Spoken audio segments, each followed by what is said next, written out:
Welcome to the Transforming Lives panel podcast. I'm one of your hosts, Charmaine, and we would like to welcome you to join us in a brief grounding exercise so that we can be unified for the next 30 to 45 minutes.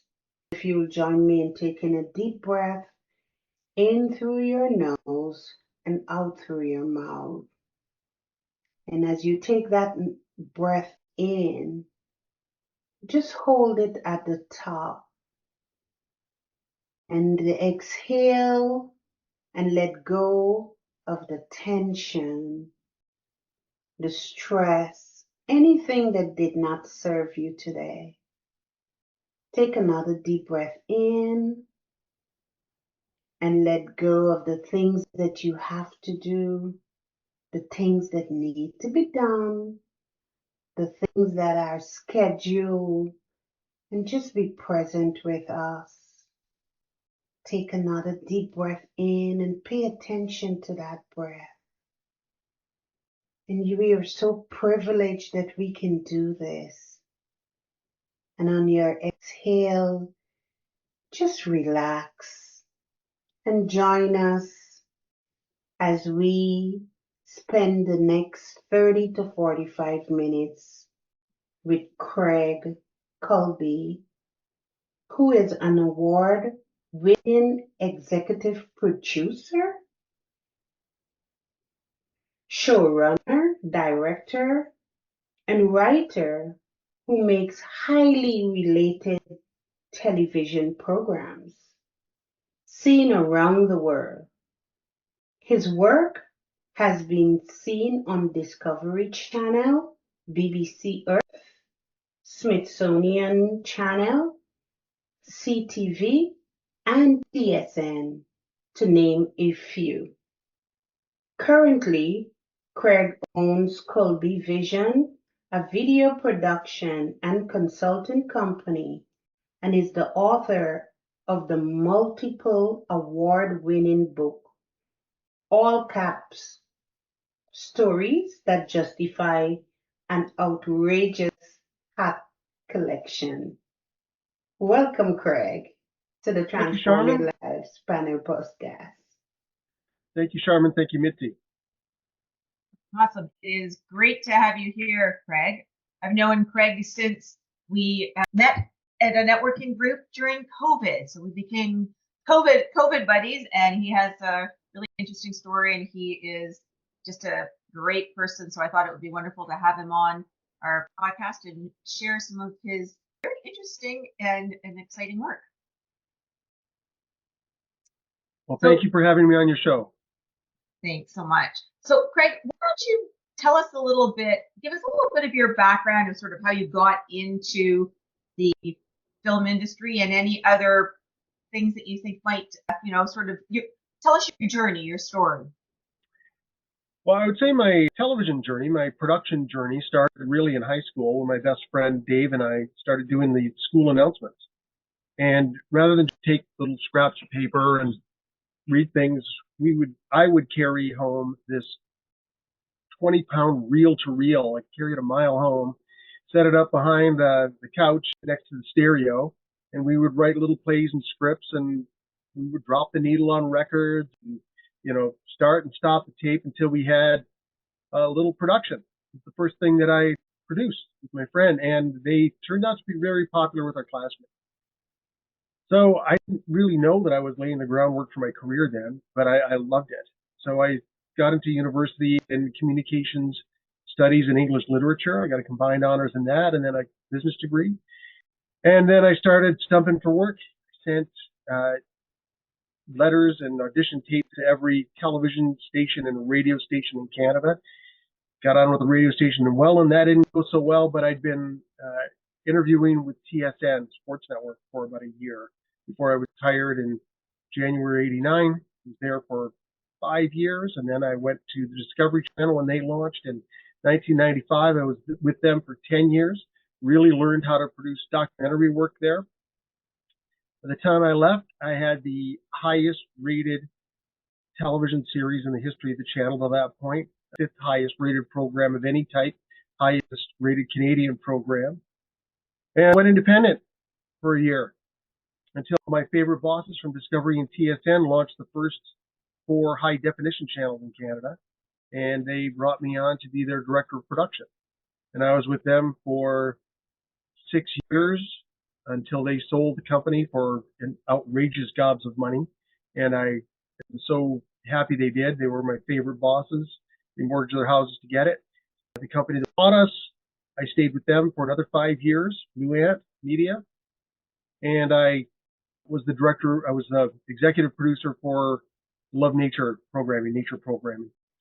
And then I have been independent with my company, Colby Vision, for the last 7 years. Awesome. That's the Cole's notes. So how did the book All Cats come about? The book, we'll just keep going with the book if anybody's watching the video here. The book came out about during the pandemic. And during the pandemic, all of my television work went away. And not only did my television work go away, but the places I worked at, the places I had connections to went away. Either they ceased to exist or everybody who worked there was gone. And I knew as that was happening that I was going to have to reinvent myself. So I sat right here at this desk every morning trying to make people aware of me. And right over here, I have some rows of hats, hanging rows of hats. And so at one point I just said to myself, I got all these hats. I'm just sitting here. I'm going to wear a different hat every day until we get to be together again. The lockdown's lifted. So I took the first hat and posted it on Facebook and said, here's what I'm doing. Show me your hat. And people started sharing their hats. So every day I would pick a new hat and I would wear it for that day. I'd pick a new hat, put it on Facebook, and people would share their hats. And it was a way for us to be connected when we were apart. Then I started writing little stories about the hats, who I was with when I got them, what they remind me of, all of those sorts of things. And I realized that having these hats actually connected me to people that were still here that I loved that were gone, to some of the happiest parts of my life, some of the most tragic parts of my life. And I was connected in my own history. Now, I'd been doing a lot to promote myself so that people would know who I was. But the pandemic, the lockdown went on embarrassingly longer than I thought it would. And I ran out of hats 125 days after I started. So I was now afraid that instead of enhancing my reputation, I was the crazy hat guy, right? So I was a little sheepish when I finished that, but I was committed, right? So when it ended, a funny thing happened. People started telling me that they were sad that it was over and that they missed it. They look forward to it every day. And not just the people who were contributing, people who were lurking. And then people started telling me to write a book about it. First was my cousin Julie, who lives in Texas and writes mysteries. And then my younger brother, who has a national bestseller with P.K. Subban's dad, autobiography that Scott wrote for. He said he thought there was a niche market for it. And then my mom asked me to write. And my mom wrote a column for the paper in Thunder Bay. She self-published a book of her columns. She started a writers' festival in Thunder Bay. I have a writers' award they gave her right next to me here. And when your mom asks you to do something, like, what are you going to do, right? So I said, if I can get the permission for the people who own the hats, own the logos, if I get their permission, I'd write the book. So I got the permission from Major League Baseball, the NFL, the NHL, the NBA, everybody but 2 people. So then I wrote the book, and I knew it couldn't just be the Facebook post. I knew I had to write a deeper story so that it would connect with people. So that's the story of the book. That's fabulous. So how many hats are in the book? Geez, I don't know. I didn't put all the hats in the book. I bet the 2 people who said no. I think I have 100. I think I have 100 hats in the book. 100 plus hats in the book. And the other ones were available. I don't know if the link still works because it's been a couple of years since the book came out. I do have the other link so you can read the other stories if you want.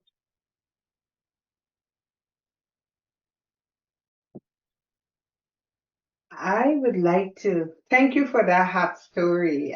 I find it fascinating and very creative that you would use the hat as a connection during the pandemic. I've heard a lot of stories, but this is unique. And I want to commend you on that. Well, I wish I could say I was that clever. It just kind of happened. A lot of these things just kind of happen. And, the book is a memoir told through hats. And really, it looks like it's a book about collectibles or sports. It's won 4 awards. One of them was in a sports category. But really, it's not about the hats. It's about the stories. And the stories are about connection to people. And if you read the book front to back like this book do, and I know people bounce around. It's their book. They can do what they want.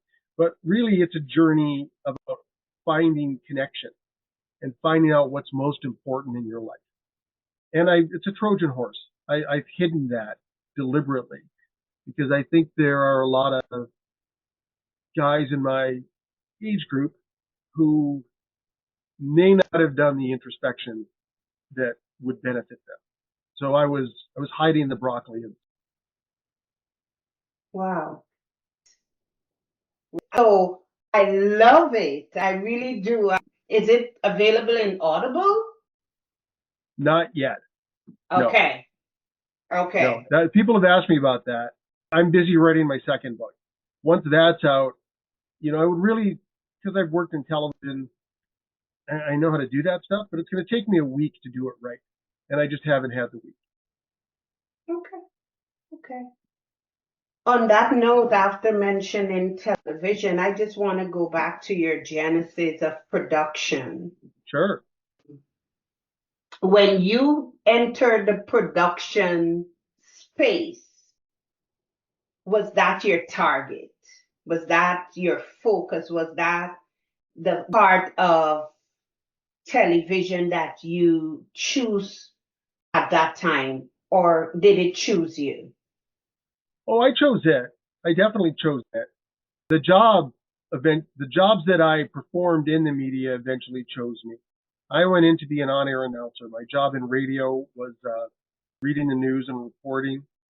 When I got to TSN, I learned about all the other jobs, and I really liked producing. I really liked to have my hands on the reins. I loved producing Sports Desk, where I sat in the back row, where I would put the lineup together and pull all the elements together to make a show. When I got to Discovery Channel, I liked pitching a story, having it accepted. I liked finding the guests. I liked going out on the shoots and interviewing people. I love interviewing people. I liked all of the elements. I liked being the conductor much more than I liked being the solo vocalist, right? And that's nothing. I'm not casting any aspersions on announcers. They're very important. I have very good friends who are announcers. They represent your network and your show. They're a face and a voice. They're relatable. I just didn't think I was going to get the most satisfaction out of that particular job. What about production fascinated you? Making something. It was at the end, when you're finished, you'd have this thing you made, and then you would share it with everybody. I've also found out that I have ADHD. I didn't know that until recently. But what that means is, like I'm dopamine depressed. I always need a little hit. And so the pressure that comes with getting things done in a deadline environment and everyone seeing your work, that's a motivator for me. I'm easily bored. So I love the fast pace. I loved the urgency and the immediacy and the need to produce on top of your game all the time. I love that stuff. And I love working with teams. I love leading teams. That's my favorite thing. But I also like being part of other people's teams where you can contribute to the success and you have your part to do and you're working with other people. And I love the craftsmanship of writing and directing and all of those things. I love pretty much every single bit about production. But right, when you're passionate about what you do, you never have a day of work. Yeah, that's mostly true. If it was all just production, that'd be great. If it was all just doing the work, but it never is, right? There's a whole bunch of other things that go with it. I'm now self-employed, so there's a grind that goes with that, and that's much different than actually making the stuff. Hmm. What have been some of the sort of interesting or unique things that have happened during your career in this industry? Because I would imagine there must be some really cool, funny stories or interesting people. Share some of that. Share some of that with us. Oh, yeah, I mean, there's a ton of it. There's a ton of it. And the stories are not all that short, so I'm not sure where to start with.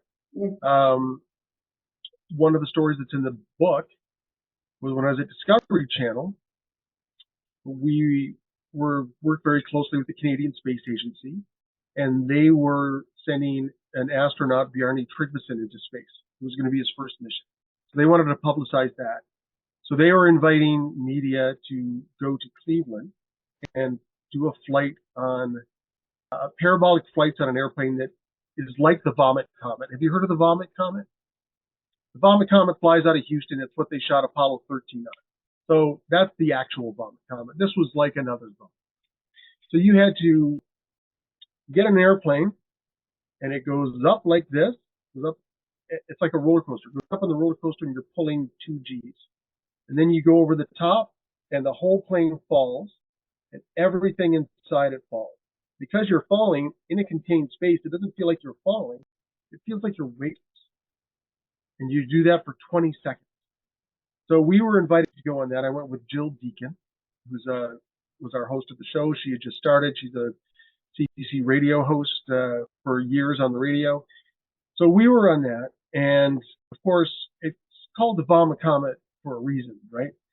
They say 2 out of 3 people throw up on it. And one is usually very sick. And one is a little sick and throws up. And one it doesn't affect anybody. If you look through a camera, that's even more disorienting. So our cameraman was really sick. And I was working a camera, but nothing to do. Jill, I floated over to her once to try to set up something. And she looked up at me and said, and then she took out her baggie and barfed in it and folded it up and put it in the seal plastic bag, just like you're supposed to do, just like our training told us. And then she asked me a question no host has ever asked me before or since. Did I barf all my lipstick off? She had. But I was not sick at all. I loved it. And I started to do all the things you're not supposed to do. Be upside down, look out the window. It was just the greatest thing. And when we finished our last one, I remember on the tape, we finished our last parabolic flight. I think we did 21 of them. Oh, wow. And yeah, so it's up and down and then weightless and weightless and weightless. And Jill said, and we're done. Craigie makes no barf. And then she said, I can't believe we're never going to get to do this again. And that's the truth. It was the greatest experience, and I still can't believe I'm never going to get a chance to be weightless again. So that's one of the really great ones.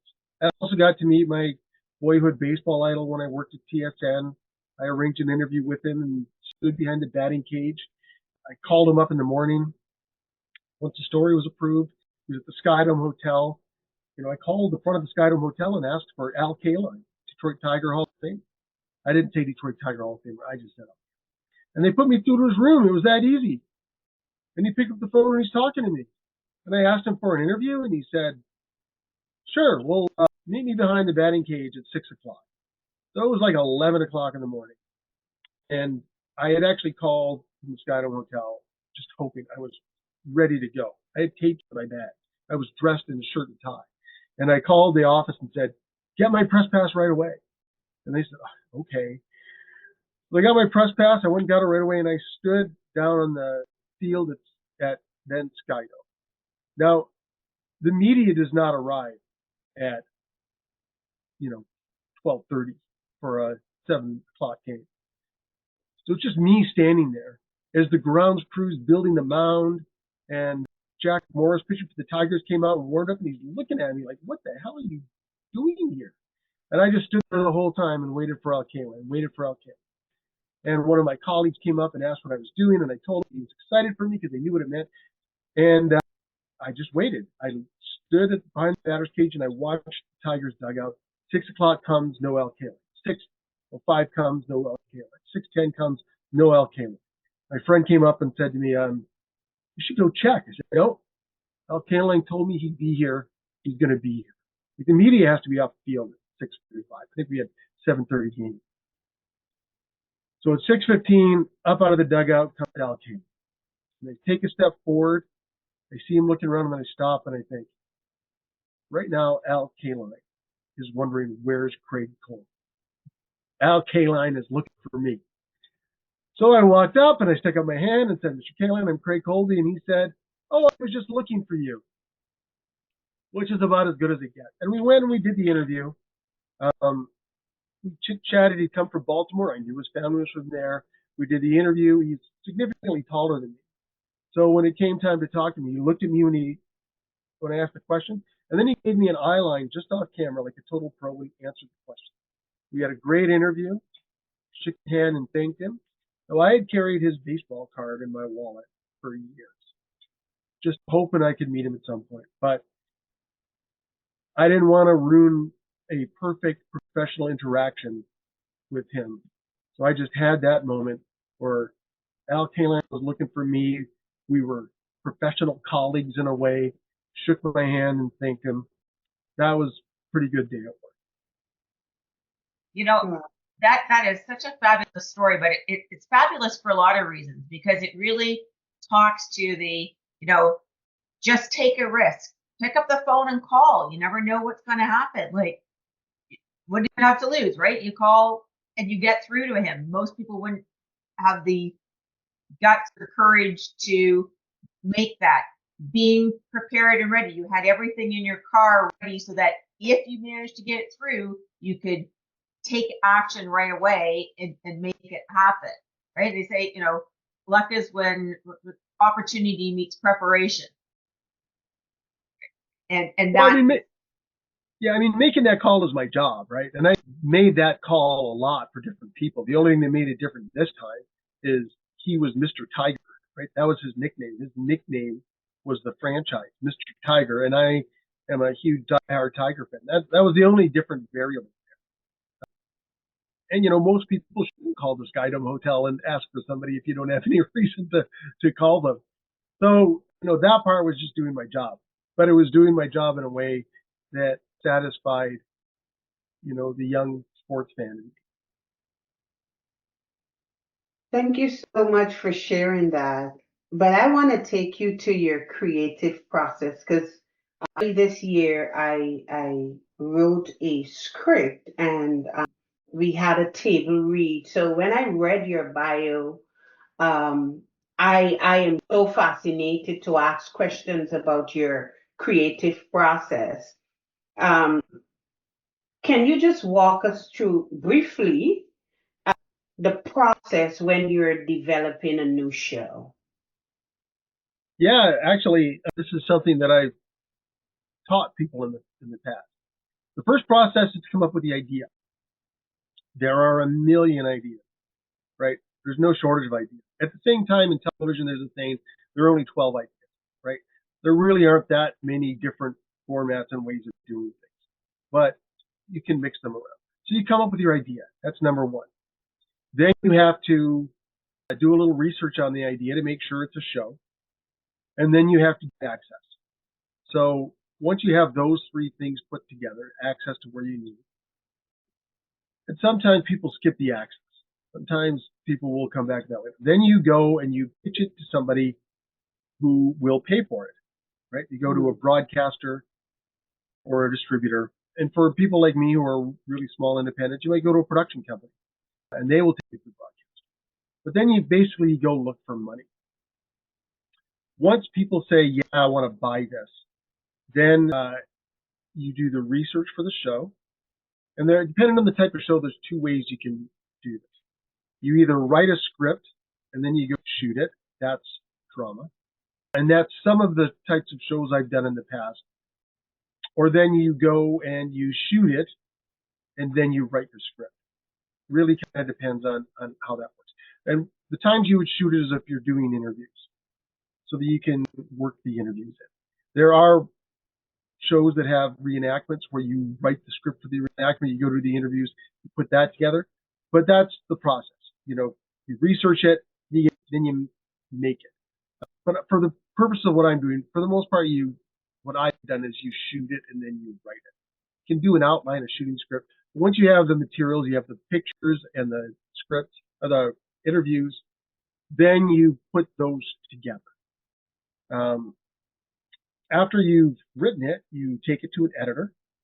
The editor will cut the show together. And once you've fiddled with it a little bit to get it time and brushed it up a little bit, you show it to somebody who is either buying the show or somebody who is a supervisor at work. When I was an executive producer and director of production, I would go in and give people notes on shows rather than do the other part. Once you get the notes on the show, you go back, and here's the important things with the notes on the show.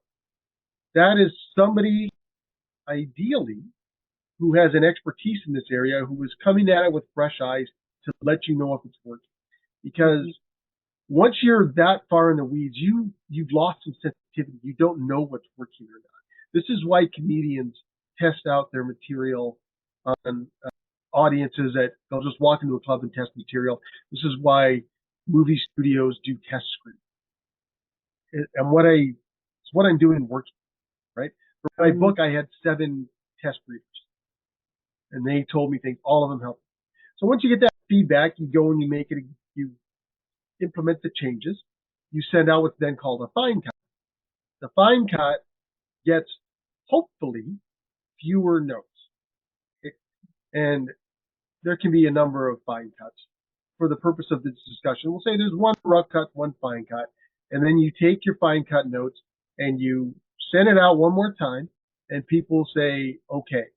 Then you have picture lock. That's when you don't change the pictures. Because what you've been cutting with at this point with your pictures is low resolution pictures. If you're shooting in 4K, which is 4 times the number of lines on your TV than you have in HD, or even in HD, you don't want to use up all the hard drive space and running memory space to edit it. You just want to get the things together. Once you get picture lock, then you do the online edit, where you put all the pictures in, you make sure that they're colored, you remove any errors, you record your final narration, you do an audio mix, you do all the things that make it pretty. Because the funny part about a TV show, it is ugly until the very end. It really is. I've had a lot of shows that I've worked on that all I remember was how bad it was for a long time. And some of them have won awards. And it's been surprised me. Usually it's been things that I've worked on as an executive. Because people got it, they don't know all the stuff that went into it. They just know what came out the other end. So once you've done the audio mix and the online edit and made it all pretty, then it goes out and hopefully people watch it. That's the production process. Thank Did that answer your question, Charmaine? Yes, it did. And I have a follow-up. What drives your creativity? Curiosity. And I'm interested in a lot of things. It feels good when things come together, right? When there's little victories every step of the way. When you get a little victory, it feels so good. For someone who's low dopamine, these dopamine hits are awesome. When you get the first script and you feel like, yeah, that script's working, that feels good. When you get an edit, that feels good. When you've done an interview and the interview really hit, you got gold from them, you connected with that person. I teach interviewing as well. When you really get that rhythm and they're listening to you and they're feeding into you, all of those things feel good. So, that's what drives it. And, for things like writing a book or something like that, there are things that I want to put into the world. That's what drives all of that. I think if you're a creative person, you want to create. Thank you. Thank you. Where does your ideas come from?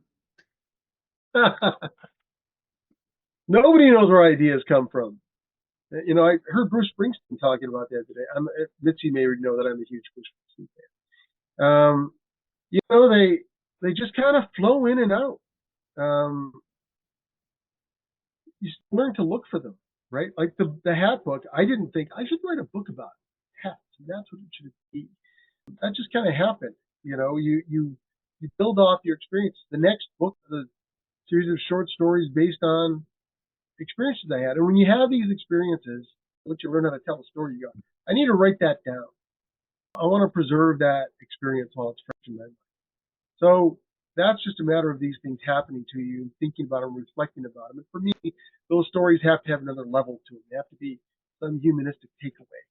So, those are the things that roll around in your head. And you go, yeah, I'm going to put this down. And then you put it out there, you show it to people, and they respond to it or they don't. When they respond to it, you've got something good. As far as where ideas come from, nobody knows. Nobody knows where an idea comes from. When you're making let's say, for example, an hour TV show, like from the sort of the start of the idea to going through that whole process that you just described to come out with that final production, how long a process is that typically? Or, I mean, does it vary a lot by the type of show? Like, it can take years for an idea to turn into a television show, or it can happen in a meeting, right? You're riffing with an executive and you go, we should do that. So that part is undetermined. It can take years. It can take minutes from, let's do that, to please buy this, please buy this, please buy this. The actual making the show, usually like 9 months to a year, somewhere in there. So when people are seeing these TV shows that are, an hour-long TV show, people see it and it's like, they think it's so quick, right? But each episode, like you say, it's a very long process of all of the other people having to do their pieces to get to that end hour piece. Yeah, and by like 9 months to a year, I mean a season of something, not just a one-off. Although I know people who makes nature documentaries, and a nature documentary can take 2 years, right? So yeah, what you see on TV is the result of many, many hours of thoughtful prep. A lot of people, a lot of time, a lot of hours, and jobs you wouldn't even think of. So yeah, there's a whole team of people making sure that thing that comes out of your television is as good as it can be. So, and whether things are good or not, even the things that don't work, I'm not even going to call them not good. Even the things that talented people work on that don't work are a lot of work. I did not like the second Game of Thrones, the Dragons series. I just didn't like it. But I know that they had talented people working on it, and it's a beautiful looking show.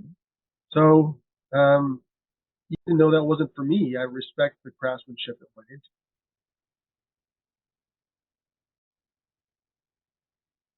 What would one other question that I was thinking, what is a showrunner? I heard that term a couple of times. What is a showrunner? Oh yeah, showrunner. They used to call it a series producer. Some of these shows are very fluid. Showrunner is just somebody who makes sure the show happens. It used to be just a producer. Now all the sub jobs are producers too. It's the person who makes the show happen. It's usually the person who is guiding the creative vision of the show, but also has the technical expertise to make sure it happens. In Hollywood, it's often an excellent writer who knows how all of the other elements work and can speak the same language as the other departments, even if they can't do their job. So that's a showrunner. They run the show. It's actually a better title than series. So. Thank you. Craig, what are some of the common misconceptions about the production process? What are the common misconceptions about the production? I'm not sure what conceptions people have in the first place. I'll tell you one of my common misconceptions that I have a lot of trouble with in the industry right now is, on shows like Storage Wars, when they open up the storage unit. Like, things have been placed there, right? There's a lot that goes on to make sure this is entertaining for you to watch.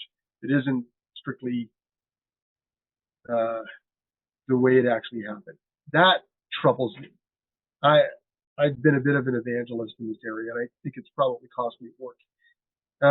So, there's a lot of things that are constructed. I actually think there should be warnings before the shows. Say, lines of dialogue have been provided, scenes have been constructed, and honestly, I don't think the audience would care. They want to be entertained. No one cared when they found out. Well, everybody knew. But when it was confirmed that wrestling was fake, people would stop watching wrestling. So I think the level of construction on some of these reality shows, factual shows, would be surprising to people. But I don't know what other conceptions people have that could be missed. Okay, thank you for that. I missed saying in your opinion. So, but you shared one. Sure, yeah, but I have to, there isn't anything people come up to me and say to me that I think they get wrong. But most of my friends are in the industry, so if there's a specific thing you want to ask about, I can certainly tell you whether it's true or not. I think you answered it. I didn't ask because oftentimes the public is under have the perception that reality TV is reality TV and it's not scripted. And you just answered that. Oh, yeah. I've been to sessions at international markets where they have sessions where people talk, where this exact thing has been debated many, many times over the year. And there's a lot of people who think, oh, the audience knows now. And there's a lot of people who think this is just disgraceful. So there's a variety of opinions on that. I can tell you the first time I ran into something like that was when I started at Sports Desk. And you look at these studio shows, these news shows or sports news shows, they look all so shiny and bright, right? The minute you are off camera, it looks like a warehouse. And the announcers in the summer, they sit behind the desk. They've got their shirt and jacket and tie on, and they're wearing like shorts and flip-flops. So really, I told my parents, TV is a big lie. And it's not entirely true. But, what matters most is, and where all the effort goes into, is what you see in front of the camera. Yeah, I'll give you one other example. I'll give you the small scale example of that. I was working on a show, a History in the Making, where people made historical objects using historic methods. And there was one person who was making daguerreotype pictures, like the old pictures where they would be exposed on tin. There's a long chemical process you have to go through to pull out the image. And the gentleman who did it used like a little plastic bowl, like a Tupperware thing, to pour the stuff out. And I did not want to change that because that's how he does it, right? I'm way more interested in what he does. But somebody else who worked on the production said, do you have a prettier bowl? Because it was going to be on TV. So they got the prettier bowl. It looked prettier on TV. And I understood where she was coming from. And she's not wrong. But it was way more interesting to me to see how they actually do it. So that's a bit of a difference. Yeah, I think you brought up such a good point, which is, and it's true too with social media, is, people look at quote reality TV and see these lives and everything, and it, unfortunately, so many people think that that's reality, and it's not. It's all staged and scripted and made to unfold that way and things, and just like Facebook, everybody posts all of their wonderful things, but there's all kinds of crap that's going on in everybody's lives because nobody's life is perfect, but you don't see that. So everybody is exposed, especially now, to this. Everybody else's life looks so amazing. And so it creates, for a lot of people, a lot of frustration and feeling like they're not measuring up and like they're not having the life they're supposed to, because the vision that's sort of put out there on social media and on so many of these quote reality shows is that everything is awesome and and you must really feel that when you're working in the industry. I mean, look, the way I have described it to people in the past that I've worked with, subjects of the show, is we can't tell all of your life. We are going to tell the most interesting parts of your life that are the most relatable, right? We can't show everything. We're telling one story. We're not telling everything that happened. And because of time, it gets, distilled, and boiled down and boiled down. And that's what happened. I think that's okay. That's okay. Honestly, I'm seeing a lot more on Facebook that people are letting it hang out, right? They are coming with their troubles and things that concern them. I personally don't want to go on social media and complain, but I do want to talk about the things that matter and, losses, things that are wrong in the world. I'm seeing a lot more of that. I think it depends on who's using it. I think Instagram's probably more guilty of that because it's all images, right? There are no stories, no written stories. Of course, there's always a story in a picture, but it's far more image based and it's easier to get sucked into the image. Craig, I have this burning, this question that is burning. Let her rip. Let that out. Let that out. How has the television landscape changed during during your career, and where do you see it heading now that we have all these platforms and technologies? Oh, I wish there was a really short answer to that, Charmaine. I really do. When I started in television, there were broadcasters: CBC, CTV, NBC, ABC, CBS, PBS, PBO. I think it was kind of it, right? Global down here. You had those. So for my career, that meant there were only so many places to get jobs: radio stations, TV stations. They get their production. And then they introduced the specialty channels. In Canada, it was TSN and Much Music, right? So I came into my career the birth of the specialty channel. I was at TSN 5 years. And then they expanded the specialty channels, take them more digital. So when that expanded, that's when I went to Discovery Channel, got a better job from there. And that was the expansion. These were really golden days of TV. There were more jobs. They were making a variety of content, right? You had these niche channels, really were niche. They did have their specialty. As those channels got swallowed up by bigger people, bigger companies, they wanted bigger return on investment. So it was like grab more eyeballs, whatever it takes. That's when they lost a lot of the niche. That's when they lost a lot of the specialty in them and became a lot more generalness and sameness. You look at Discovery Channel now. I'm not criticizing Discovery Channel now, but it's a lot of people in remote places doing tough jobs. That's kind of where they landed. I'm sure there's other stuff. I don't watch as much. But we lost the special and the specialty. And then we got into the real digital channels. When we brought in high definition, I was on the forefront of high definition. Launched the first HD channels in Canada along with my, for my bosses, with my bosses. We did 3D. Did some of the first 3D productions.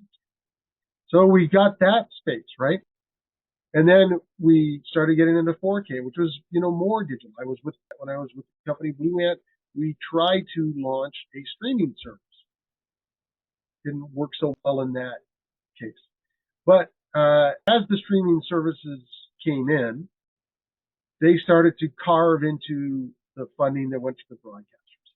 And in Canada, TV was always an idea as much as an industry, more of an idea. And the idea was the government created rules that allowed our country to punch above its weight internationally, but also allowed us to make programs that reflected not just Canadian culture per se. It didn't have to be, Mounties and sled dogs and hockey and all of those things, but projecting our sensibilities and our values. SCTV, the very Canadian show, and famously invented the Mackenzie brothers to have more Canadian content. And I'd say it was already Canadian just from sensibility of the show. So these streamers came in and they did not contribute to this system. I won't go into the details. So the money went out of the TV system and into Netflix and Amazon and Disney Plus, and advertisers were spending on the broadcasters went to YouTube and TikTok. So the money went out of the system, and so did the jobs. So the jobs in our country started disappearing, and the federal regulations didn't keep up with it. So my industry right now is hemorrhaging jobs, particularly in Canada, but absolutely worldwide. I read an article from The Guardian about award-winning British producers, the heart of factual production, driving FedEx. So as that disappeared, I started working with different customers. I worked with Dome Production for 2 seasons with the National Lacrosse League to help get that unit up and running, where they did all of the broadcasts I worked on were streaming. They were strictly streaming sports broadcasts. So now, I'm working in streaming. I work for the Aga Khan Museum as their executive producer. I'm on a contract for that. All of the stuff we do is streaming. The first thing they hired me for during the pandemic was to do their fall fundraising launch. And we stream that on YouTube. So a lot of the work I do now is not strictly broadcasting, it's streaming. I did a broadcast show last year and another one the year before. And some partners of mine and I are self-producing the show for broadcasters and sell it streamers. So that's how it's really changed, is the technology first expanded the industry, but you need help to keep the industry vital. And we just don't have that help now. And a lot of people haven't figured out how it's going to work. And it's not just TV. I know the movie system is going through the same problem too. So we're at a bit of a crisis point for television production. That's where we are. Where is it going to go? I don't know. You brought up a really interesting point, which is that, how the funding has shifted and where the advertisers are going and all of this stuff. And, within all industry, right, things kind of morph. And you mentioned that the technology initially really expanded everything, and then the technology really contracted everything and shifted it. Yeah, things are going to change, Mitzi. Things are going to change, right? And how is artificial intelligence affecting your industry? Well, we don't know yet. We don't know yet. We know that everybody's using it, or trying to use it. I know that artificial intelligence can't write a good script yet. I know that it may create some images. Is that going to replace directing? And I don't know. I don't think anybody has a full answer to that yet. Are we going to have digital actors? Kind of already do. So, I know that it is going to affect it. I don't know exactly how. I suspect if I was waving my magic wand for AI, it would eliminate some of the inglorious grunt tasks like sorting through all the footage that an assistant editor has to do. Good take, bad take, good take. AI would say this shot is 1.5 seconds. There's no way it's good, right? It can do some of those glorious things, and maybe save us some time there. For me, it gives me an extra person to talk to when I'm trying to develop an idea, someone who can have information quickly. I don't like the writing I've seen from AI. I think it lacks a spark of humanity and humor and cheekiness or whatever you want. But it's, apparently it improves by a factor of 10 every year. So the answer is it's going to have an incredible effect. Hopefully it means we can make those less expensively and faster and respond to consumer tastes with less money and more immediacy. It'll for sure cost some jobs. But, I've taken a 3-part course in AI and I plan to do more work with it. And anyway, I guess I don't have an answer. A lot. We'll see. It's all good. It was just sort of some input to, Yeah. What things would you like to leave our listeners with? Are there any sort of tips or ideas if somebody is sort of wrestling with maybe getting into the field or thinking about writing a book? Any ideas, tips that you want to share? Listen, if you want to be creative, be creative. The best way to be creative is to create. And don't worry if it's going to suck. My biggest worry about my book was that it's going to suck. But there are processes by which you can keep it from sucking. There's Quentin Tarantino didn't release his first movie. He made it. A lot of people told him it was terrible. He got a bunch of notes from it and then he buried it. But then he went on and made, Reservoir Dogs. So if you want to make stuff, just make it. Show it to people. If it doesn't work, throw it away. Go do the next thing. Or take all the notes and make it as good as you can.